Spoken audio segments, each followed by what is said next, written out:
Welcome back to my channel. In today's video, we're going to look at a game played between Pragg and Nihal Sarin from an exhibition match which they played just today. This was the 8th game of the match, and by winning this match, Pragg secured victory in the Blitz match. So in this position, we have a very typical Carlsbad structure which arose from an exchange card card. Black's pieces are obviously very decently placed, and he has most definitely equalized. However, there is still a lot to play for, as the structure is still somewhat imbalanced, as is the case in most Carlsbad positions. So a very typical way for Black to get counterplay in this position is to play Rook b8 and push his pawn to b4 with a typical minority attack. And that's why I think Pragg played this part quite cleverly. He played the move a4. And Pragg's idea is very simple but effective. The idea is after Rook b8, he now plays a5, Queen c7, Queen a4. And by gaining space on the queen side, on this side of the board, he's trying to even take the advantage on the queen side. And by doing so, he reduces Black's avenues for counterplay. Black plays bishop g6, trading the bishops. White's happy to do so, and he plays the move knight e5. Now here, I think that Nihal should have taken the knight on e5, and after d takes, just knight d7. For instance, knight f3, rook fc8. I can understand why Nihal didn't go for this. Perhaps he was worried about something like queen g4, which is very typical. If White could play h4, h5, then we could be talking about very strong attack here. However, Black has a very nice way to get counterplay. He simply plays b5, and after a takes b6, rook takes b6. And now Black has got pressure on the white queenside pawns, and this should give him enough counterplay to hold the balance. However, Nihal played the move knight d7, which feels a bit passive to me. Pragg simply moves his knight back, avoiding exchanges and placing his knight on the b3 square, which is the perfect square in Carlsbad structures. Because not only does it control the keys c5 and e5 squares, but it's also making sure that ideas like b5, b4 in any position are just never working. This is simply the perfect place for the knight in all Carlsbad positions. Black continues with rook fc8, queen a3, knight f6, knight c5, knight e7, and now Pragg brings his last inactive piece into play, knight f3, and the knight is going on e5. This is quite simply White's ideal position. White has got all his pieces, two very nice squares, and now he can start to press Black just a little bit. Knight d6, and after some trades on d4, Pragg plays what I think is a very clever move given his tournament situation. Simply queen d7. Keep in mind that at this point, Pragg was leading the match by 2 points. So, by trading queens and going into a slightly better ending, he's making sure that he can play comfortably for 2 results. He can basically never lose, yet he still retains some winning chances. And it's gonna be quite annoying for Black to play. So Black takes on d7, White takes back, rook a8, and now a very important move for white.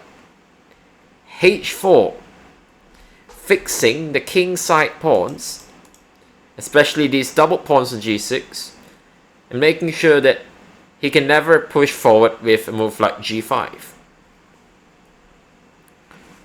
Rook c7, knight e5.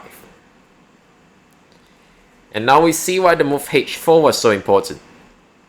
If white had made any other move, black could continue with g5, followed by f6, kicking away the knight. But it's not going to happen here, because of the nice move h4.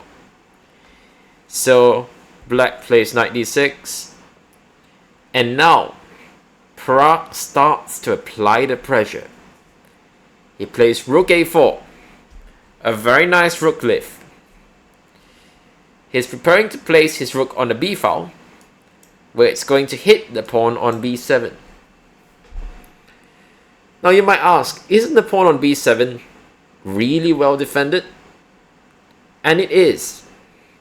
But watch how Pragg carefully brings his pieces into play. Rook a c8, g3. Pragg is slowly improving his position. King g2. Now rook b4. Black plays king f6. Now Pragg tickles his opponent with a repetition. It's a very common way in slightly better positions to repeat just once, to show your opponent who's boss. And perhaps they might even deviate and make a mistake, as Nihal does in this case. He plays the move knight e4. Now, as Ramesh pointed out in the commentary, the move c4 is very strong. The idea is quite simple. We want to take on d5, followed by f3. For instance, after some random waiting move, c takes and f3 is very strong. For instance, if the knight moves away, then knight takes g6 will win a pawn. So, black should probably continue with knight f6. But after c5, white's ready to swing his rook, rook e3 to b3. And now it gets very awkward to protect the pawn on b7. But Pragg missed this. It was a blitz game, so let's not be too harsh on him, shall we? He played knight d3, a very logical move. King d6, rook a1. So now he's swinging his other rook to attack the pawn on b7. Knight f6, rook a3. Knight d7.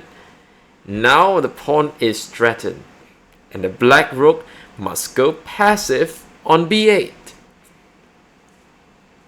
So white slowly improves his position. King f3, f6. Now knight f4, hitting the pawn on g6. So black has to go back. And now Pragg slowly improves his position. And here Nihal made a serious mistake. He played the move rook d7. And Pragg was very alert. He now played the move knight d3. So to understand why this sequence of moves was so strong, let's look at why the move knight d3 doesn't really work.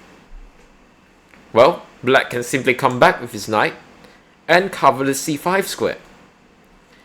But after black has played rook d7, now his rook occupies the d7 square. So knight d3, and the knight will get into c5 with great effect. Here Nihal made the game-losing mistake. He played rook c7. And after knight c5, there's no good way to protect the pawn on b7. Nihal tried to defend it with king c6. But here, there are two very convincing ways to win. Can you find it? So the simplest way and the cutest way is of course rook b6 check. And it's a forced mate in 2. But Pragg's move was more than enough to win. Knight a6, winning the exchange. B takes, and now another accurate move, rook c5.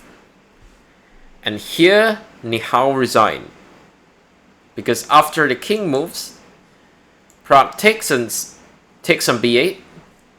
After knight d7, simply exchanges the rooks, and after rook g8, he will pick up both pawns with an easy win. I hope you enjoyed this video, and if you did, please like and subscribe. Thanks for watching, and I'll see you in the next video. Bye for now.